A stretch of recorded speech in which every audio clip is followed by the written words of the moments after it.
Hey YouTube, it's Virginia. Okay, so I made an entire birth story video for Timothy's birth, but I literally spent 20 hours trying to upload it, and then once it finally started to upload, it only uploaded about 2/3 of the video. So I'm gonna have to work on getting that to upload properly at some point. But I'm gonna go ahead and get started on my TTC videos. So we did decide to have one more, and after that we'll be done, and Thomas will be getting a vasectomy because was the form of permanent birth control that we were both most comfortable with. So anyway, I'm going to start my first TTC video about a little bit about my history, and then the next one will be what has recently gone on. So my history, pretty much, I guess you could say my problem started when I started my periods when I was 12, and so my periods were never regular. They were always really messed up, but I never really thought about it. Never really figured anything was wrong. All the women in my family were extremely fertile, so no concerns of anything like that ever crossed my mind. I didn't notice that anything was potentially wrong until after Thomas and I got married. So when we got married, we were both virgins, so I had never been with anybody or anything like that. So, that was part of why I never really worried about anything, because I had never been with anybody. So we got married, and probably about 6 or 7 months after we got married, we decided to start trying to have a baby. And we tried for a really long time, and nothing was happening.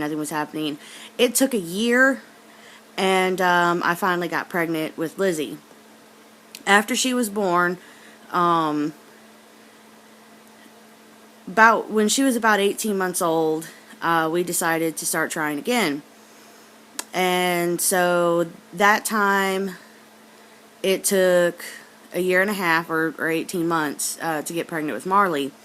I kind of had a suspicion at that point that I might have had something wrong. And I actually, what ended up happening was I saw an episode of Mystery Diagnosis, and polycystic ovarian syndrome was the condition that was featured on this particular episode. And after I saw that episode, I was like, oh my gosh, I have a whole lot of those symptoms, like being overweight and having a hard time losing the weight, problems with facial hair. I never really had any trouble with acne, but skin tags, dark patches of skin under the arms and the crooks of your legs, and you might sometimes see it on the back of your neck or whatever, and irregular periods and stuff like that. So I kind of had an idea that perhaps there was something else going on. So anyway, after Marley was born, everything went completely nuts. My first period after she was born lasted 2 months, and it finally ended up that I had to go to my doctor and have a D&C done to get the bleeding to stop. It did turn out that I had a polyp, a uterine polyp, and that was what was, contributing to the bleeding. But my cycles at that point were lasting 5 to 10 weeks, and my periods alone were 2 to 5 weeks long. And so I really knew that there was something really not right with that. So I finally went to see a reproductive endocrinologist, and they ran a whole bunch of blood tests, and they said, yeah, you have polycystic ovarian syndrome. And so they put me on metformin. Now, they were complete jerkwads to me, and even though that the studies show that the increased risks for plus-size women during pregnancy are, it's about like what the same between a VBAC, uterine rupture for a VBAC, and somebody who's never had a C-section before. Basically, the increased risk is almost negligible. It's around 1%, I think, is the increased risk for women, plus size women. But that stuff aside, and they almost completely ignored the fact I had polycystic ovarian syndrome and the weight problems and stuff that come along with that. They literally looked at me and said, "You're too fat, we're not helping you." And so I didn't get any help trying to conceive or anything because they said I was too fat. So the most I was able to do was try to work on my weight as much as I could myself, and we just kept trying. So it took 3.5 years to get pregnant with Timothy. After Timothy was born, my periods have been more regular than they had ever been in my entire life, but they're still messed up. And I'm looking at the time right now, and I'm only 5 minutes into this, so I'm obviously getting this out pretty quick, so I go ahead and tell you what's been going on recently instead of making that in a separate video. So what's gone on recently is I started charting my cycles again mid-December. And I started doing that because, it was coming up the time that Thomas and I had agreed that we were going to wait till around Timothy was a year old, and then we were going to discuss whether or not we were going to have one more, or if we were going to quit. So just in case, we were going to continue to try to have another one, I started charting my cycles anyway. And so I started charting in mid-December when I started my period. I think it was December the 16th. So that cycle, I ovulated on cycle day 33, which is extremely late. And I did actually end up getting pregnant, but the tests, the lines never really got any darker. They were like faint to medium in darkness, and but they never really got any darker. And then eventually one day they just went negative, and they went negative probably when I would have been about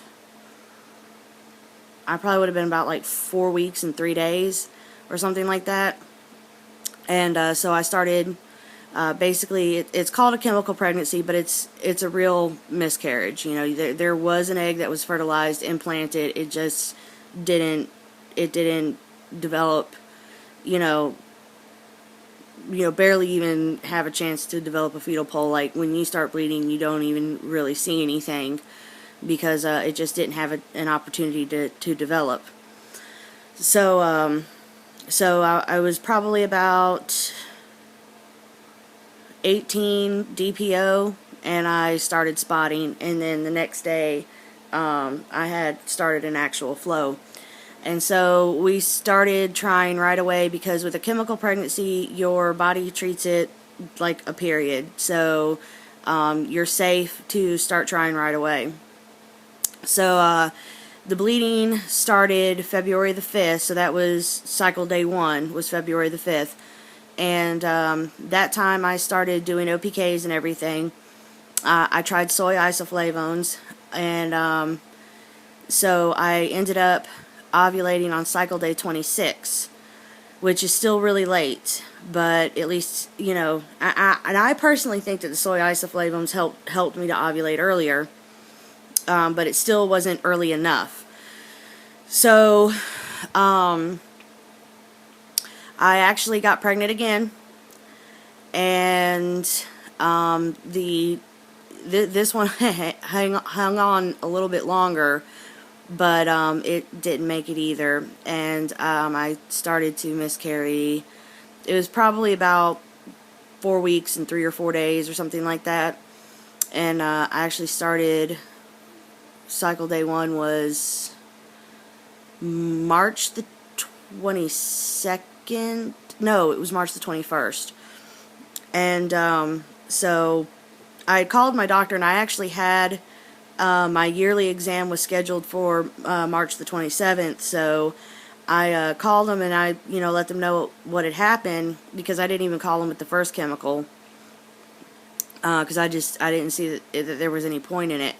So, but I called and I let them know what happened and everything, and they said, well, go ahead and keep your appointment, come on in, and we'll, put our heads together and figure out what's going on. So I went in, and they did actually, my doctor was gone. He was gone for a delivery, and so they're like, well, we don't know how long you're willing to wait. And I'm like, well, because he's almost 2 hours away from where I live, I'm like, well, the latest I can stay is 1 o'clock, because I've got to get back in town to pick my daughter up from school. So I hung around, and I went ahead and had his nurse practitioner go ahead and do all of the yearly exam stuff, like the pap smear and all that.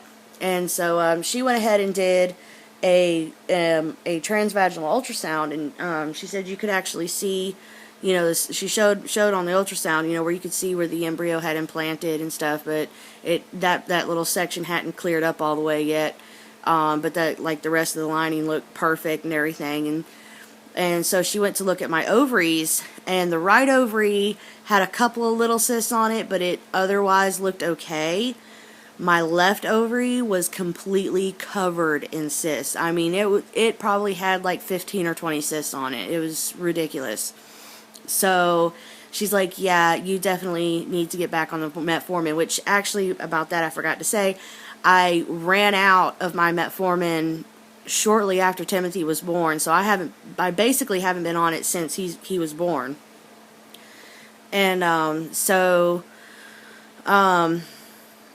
just as she was finishing up, my doctor made it in.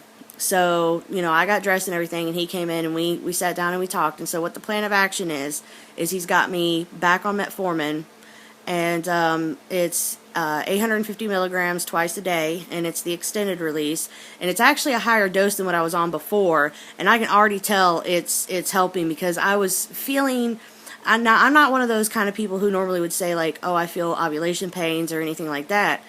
I never could tell if I ovulated from ovulation pains or anything, but I was definitely feeling some soreness in my left ovary. And after I got back on the metformin, just a few days after I was on it, the pain went away, or the soreness or whatever, it went away. And so I definitely believe that it's helping a lot. But anyway, he says that he thinks that it's a combination of the PCOS causing late ovulation, and so bad eggs. It's also messing with my hormone levels, so he thinks I might have low progesterone.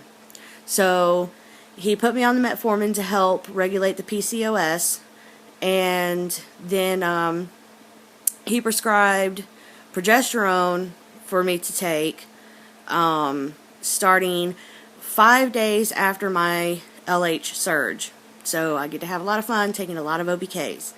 But he says as soon as I get the LH surge, to count 5 days after that, and that's when I'm supposed to start taking the progesterone.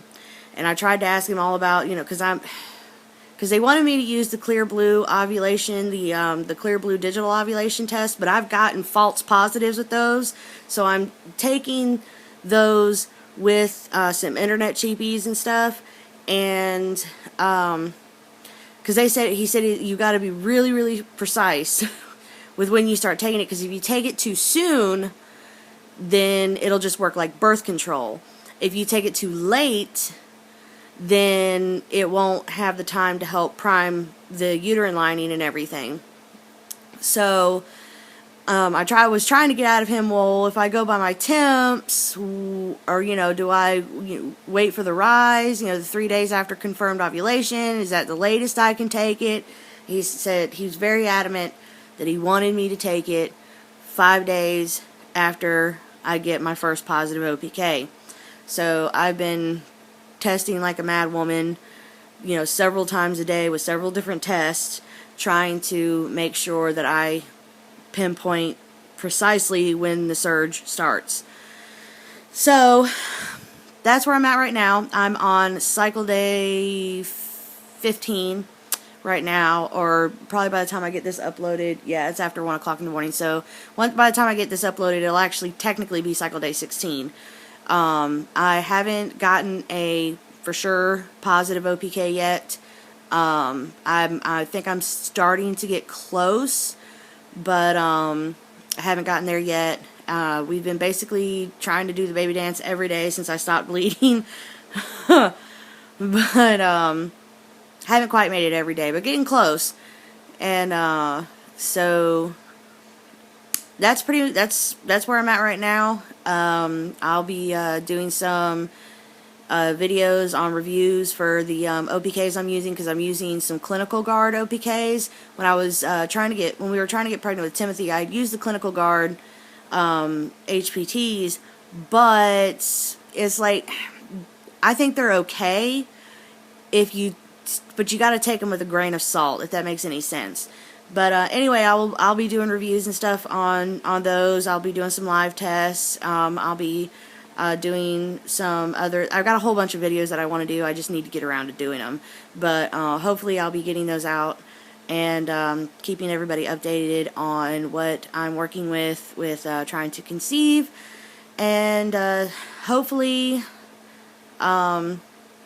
we will be doing a pregnancy vlog. It'd be nice and actually get one that sticks. Even if I get a positive pregnancy test, I'm more than likely I'm not going to do an actual pregnancy vlog till I get to around somewhere between 6 and 8 weeks, because I've had 2 back-to-back chemical pregnancies and stuff. My doctor actually wants to get me in sooner than what he normally would, so that he can do ultrasounds for, check for viability and whatnot. And I want to at least get to that point before I do any pregnancy vlogs. But the thing he said was that if we're going to do a couple of cycles like this at the metformin and the progesterone, if I don't get pregnant, then we'll start adding Clomid and see where that goes. If I do get pregnant and it doesn't stick, then he's going to refer me to genetic testing and see if it's a clotting disorder or something like that. And if I get pregnant and it sticks, then we'll have another baby.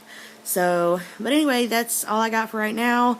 Hopefully I'll get to Timothy's birth video, get it figured out, and get it uploaded, so anybody who's interested will get to see that.